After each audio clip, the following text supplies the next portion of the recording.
पहले राधा साइकिल से गिर गई और उसके दाएं पैर की हड्डी टूट गई। डॉक्टर ने उसकी दाएं टांग पर 6 हफ्तों के लिए प्लास्टर चढ़ा दिया और चलने फिरने से भी मना कर दिया। राधा के परिवार को अपनी टिकटें रद्द करानी पड़ी।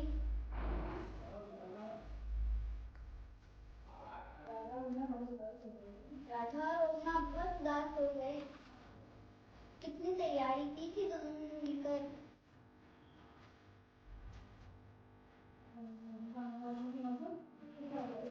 राधा की माँ ने एक उपाय सुझाया।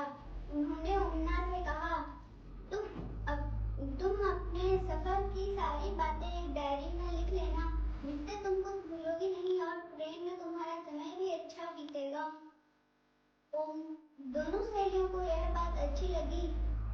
ओमना ने सफर में अपने साथ एक डायरी रख ली और सफर की बातें उसमें लिखने लगी।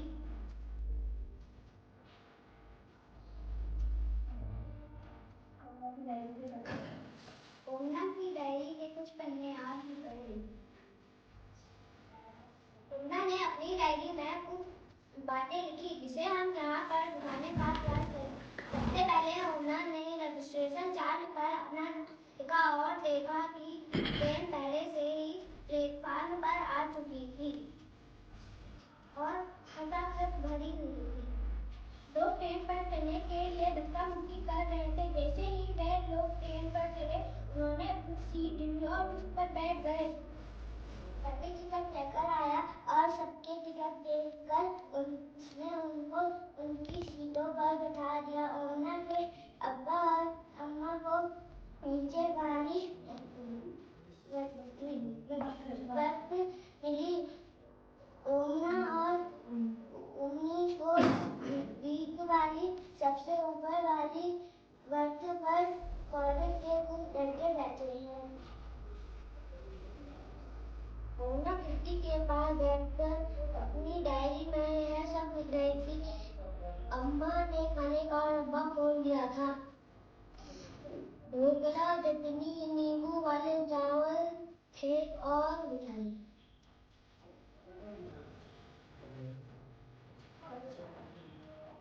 इसमें टिकट चेकर का तो एक वर्ड आया ना, टिकट चेकर। दोपहर के खाने के बाद सबको नींद आ गई। टिकट चेकर, आप टिकट चेकर को कैसे पहचानेंगे? हम टिकट चेकर को उनकी यूनिफॉर्म से पहचानेंगे। दोपहर के खाने के बाद सबको नींद आ गई और सब सो गए, पर ओमना खिड़की से बाहर देखती रही। बाहर सूखे भूरे मैदान दिखाई पड़ रहे थे। ओमना ने सोचा कि ट्रेन इतनी तेज भागती है। रास्ते में ट्रेन कई स्टेशनों पर रुक रही थी। जहाँ लोग खाने पीने के सामान बेच रहे थे, वहाँ से ओमना ने केले और चीकू खरीद लिए थे। रेलवे स्टेशन में क्या क्या बिकता है? रेलवे स्टेशन में पानी, दूध, सब्जी, खिलौने, किताब ओमना की ट्रेन में बच्चों के साथ दोस्ती हो गई। अब कुछ शब्द हैं जो कि रेलवे प्लेटफॉर्म पर कुछ व्यक्ति हैं जो कि कुछ काम करते हैं। तो ये बच्चे बताएंगे कि कौन कौन सी व्यक्ति है। वो पहले वहाँ से पकड़ रहे दूसरी बात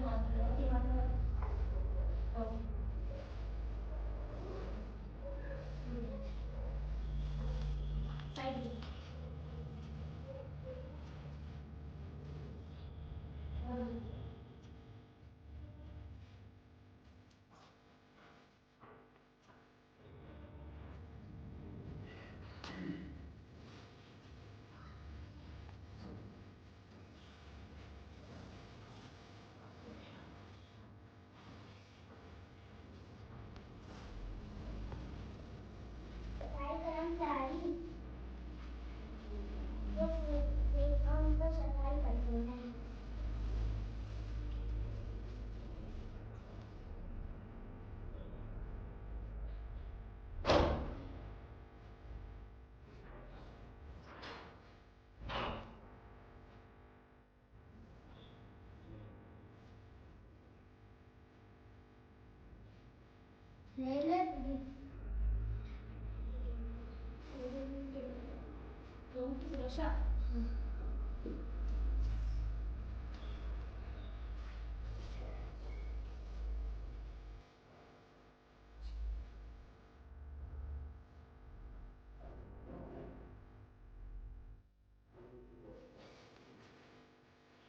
टिकट चेकर जो टिकट चेक करता है और सबको मिली सीटों में बिठाता है।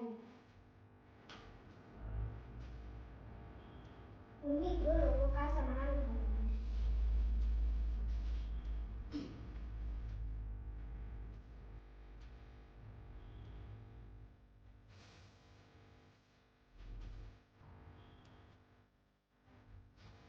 ड्राइवर जो ट्रेन चलाता है।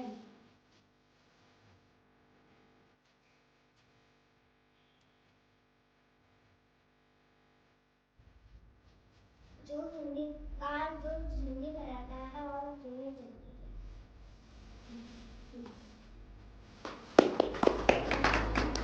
बहुत बढ़िया।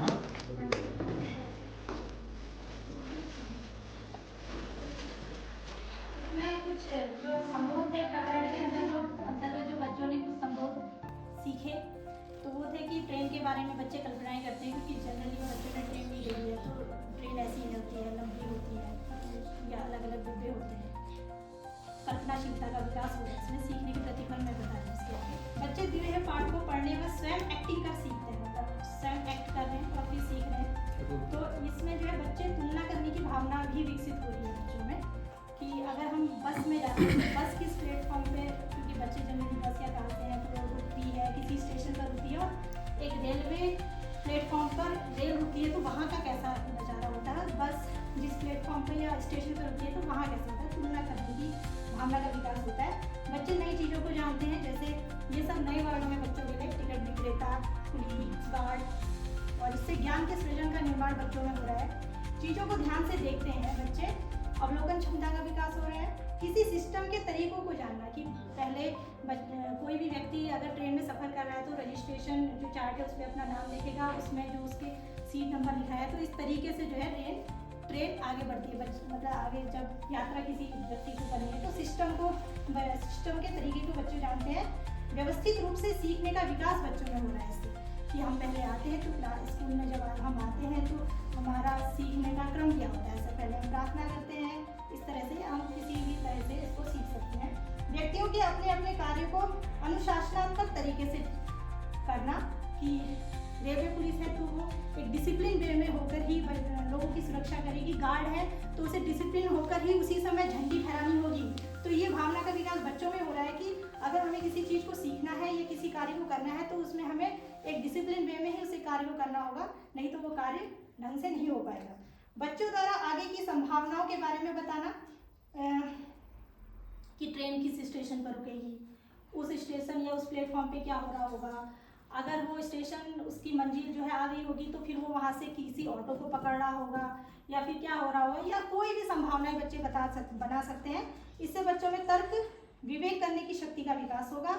ज्ञान को व्यवस्थित तरीके से समायोजित करना, ये ज्ञान है बच्चे जो कि हम पियाजे का एक थ्योरी पढ़ते थे वो तो समायोजन करने की जो उन्होंने बताई थी उसी तरीके से बच्चे भी जो है व्यवस्थित तरीके से कि हाँ पहले रजिस्ट्रेशन चार्ट, उसके बाद सीट पे बैठना, उसके बाद ट्रेन का चलना, उसके बाद किसी प्लेटफॉर्म पे रुकना, उसके बाद वहाँ पर रखे हुए सामान को लेना, जैसे चीकू और क्या लिए थे बच्चों, केले, फिर उसके बाद फिर वापस सीट में आना, फिर किसी प्लेटफॉर्म में रुकना, अगर ज़्यादा स्टेशन है तो व्यवस्थित रूप से ज्ञान को समायोजित कर रहे हैं।